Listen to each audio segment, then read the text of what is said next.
Hey guys, welcome back to Nerd Crave. I just got finished watching a video, John Hancock video, and he had Steve Wright Jr. on, and they had a pretty interesting conversation about backwards compatibility in the next generation, and backwards compatibility in general, and is it really important? Now, Steve's opinion was basically that backwards compatibility doesn't matter, and at first I objected to that. At first I thought, you know what, yeah, of course it matters a lot. But, you know, his interesting point was that it really doesn't matter to the masses, the average consumer of a PS4, a PS5, whatever. They buy the console to play the new games. And most people don't really want to go back and replay a lot of the games that they have, maybe a few select favorites. But for most people, they buy it for what's coming ahead.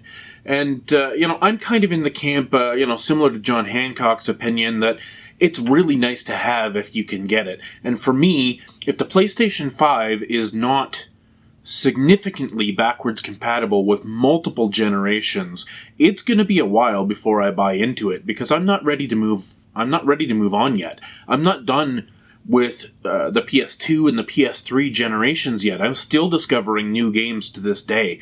And the entire point of backwards compatibility is because people, the average person, unlike us collectors who may have 15 or 20 or 50 consoles hooked up all at once, most of us want to have one or maybe two consoles in our living room. You don't want the mess. It's not a game room. It's a family living room. So you want to have that one console be as powerful and as useful and as convenient as possible. And I think that's a lot of why some of the popularity with media streaming and things like that has come into play with the PS3 and the PS4 generations, making them more of an all-in-one entertainment center, because people don't want all these different devices on their TV stand. They want to have, a clean and uncluttered living room. So for me, absolutely, backwards compatibility is absolutely essential, and for that reason alone, I'm a little more interested right now in the Xbox Series X, simply because I can reduce the clutter in my living room. I can take all of my games that will play on it and set them on a small shelf, and that's it. I've got one console that plays 3 generations of games. I think that's the way a lot of people are going to rediscover some of these older games, is by having the opportunity to play them on a modern console. Completely forget the fact that a lot of these games, like we saw in the last generation with the Xbox One X doing 9 times upscaling or whatever it was on a lot of the old original Xbox games and Xbox 360 games, a lot of times the patches and things that they provide for these games, when they make them backwards compatible, makes it a better experience. The graphics are updated, sometimes the gameplay is a little bit tweaked, things are running smoother, higher frame rates. So I really think having a new console come into the market that is backwards compatible with at least one generation, but if not 2 or 3 generations, is it going to be important to every consumer? No. Is it even going to be important to 50% of the consumers? Probably not. Most of the people who are buying a PS5 are going to be buying a PS5 for the new games that are coming out. And a lot of them are young kids who are happy with digital games. A lot of the people that are going to be buying these PS5s are going to be looking for digital content like Battle Royale games, Fortnite, Apex Legends, things like that. And they're not really interested in the physical media, and they're not really interested in the past.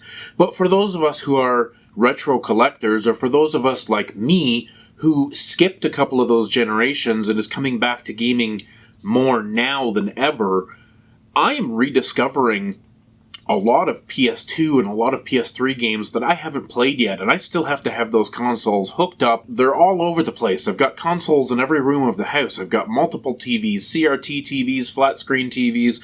I've got my GameCube and my PS3 and my Wii U are all out here in the living room. I've got a 360 and a PS2 and a couple of other consoles in my bedroom, and it's chaos. Would I love to have 1 or 2 devices that played 75% of everything I'm interested in playing?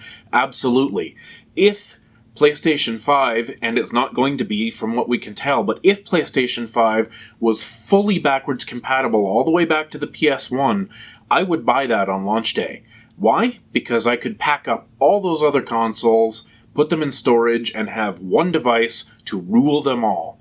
And you know what? There are other people like me. There are other people like John Hancock who would appreciate being able to play those games on a modern console and maybe have the benefit of things like achievements or trophies or things like that. Some of the modern conveniences and things that we've come used to with more modern games. I think there is definitely room in the marketplace for people who demand backwards compatibility. Steve was right when he was saying, no pun intended, Steve Wright. Steve was saying, that it's really not important. And you know what? It is not going to stop me from buying a PS5. I will buy a PS5. However, I have so much to catch up on from the PS3 and the PS4 generations, and I am completely happy with the graphics that I see in most PS3 games. I don't need to move into the PS5, and I'm generally not an early adopter anyway, because I like to let things mature, get into a revision of the console that's maybe a little more stable, get to a place where some of the more popular games have come down in price so that I can buy things for $15 or $20 instead of $50 or $75. So the only reason that I would go out and buy a PS5 on day one is if it was fully backwards compatible. And that's the only reason I would buy an Xbox Series X at this point, although it looks like the Series X is going to be a lot more backwards compatible than any potential situation we're going to see on the PS5. But frankly, there are less games I want to play on the Xbox. Now, the original Xbox and the 360 did have some good titles. I do have a significant collection of original Xbox games and 360 games that I would like to play, but I can already do that on an Xbox One X. So, honestly, I don't think I'm going to be buying into the current generation in the first season or the first year. I'll probably wait 1 to 2 plus years into the console's life cycle, but I tell you what, I would buy a PS5 on launch day if it was fully backwards compatible. Anyways, guys, sound off in the comments below. What do you think? Are you going to be buying a PS5 or an Xbox Series X on launch day?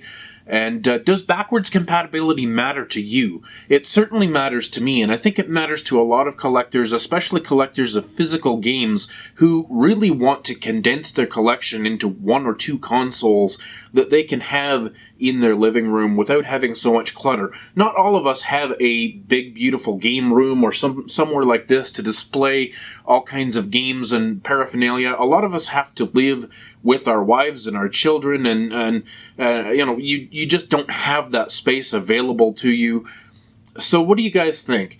Is this something you're going to be interested in? Is backwards compatibility going to be a priority for you going forward? Sound off in the comments. Let me know. If you haven't subscribed already, go ahead and subscribe, because I will be putting up at least a couple videos a week, and hit that notification bell so that you never miss a video. Alright guys, stay classy.